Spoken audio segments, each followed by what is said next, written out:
Road Discipline Bill malaking tulong upang maibsan ang trapiko at maisaayos ang daanan sa mga bangketa sa Dagupan City. Ayon sa otoridad, yan ang balitang tinutukan live ni Sandy Salvacio. Sandy?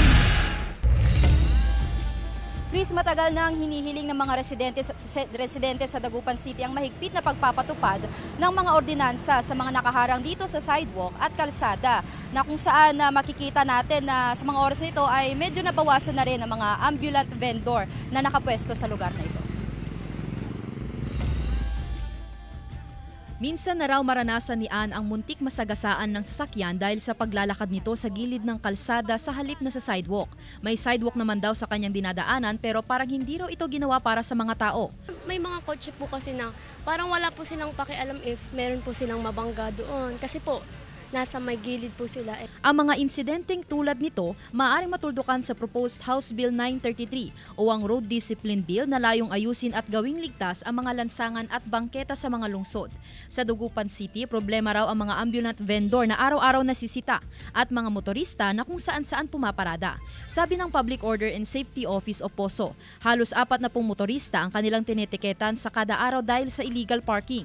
Malaking bagay raw kung may sa batas ang Road Discipline Bill upang mas lalong mapatibay ang kanilang kampanya para sa kaayusan ng lungsod. Gagawin namin at ipapatupad namin. Kaso lang may mga resolution din tayo, may mga ordinansa rin tayong sinusunod din sa Dagupan na yung mga no parking area po tayo. Gagawin po namin, ma'am, want to do this po na adiso po para at least po ma-explain namin sa mga nagtitinda sa sidewalk na talagang para sa mga tao lang po yan.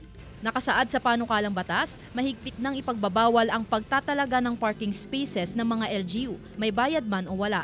Hindi rin dapat nahaharangan ang mga daanan ng mga tao sa bangketa, liban na lang kung may temporary permit ang mga negosyo mula sa LGU.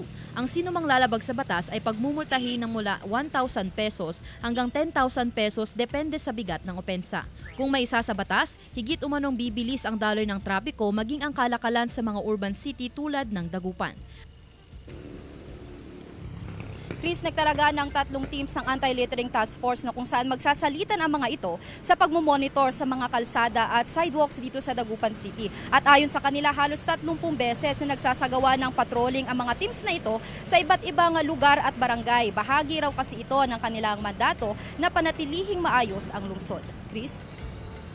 Maraming salamat, Sandy Salvacio.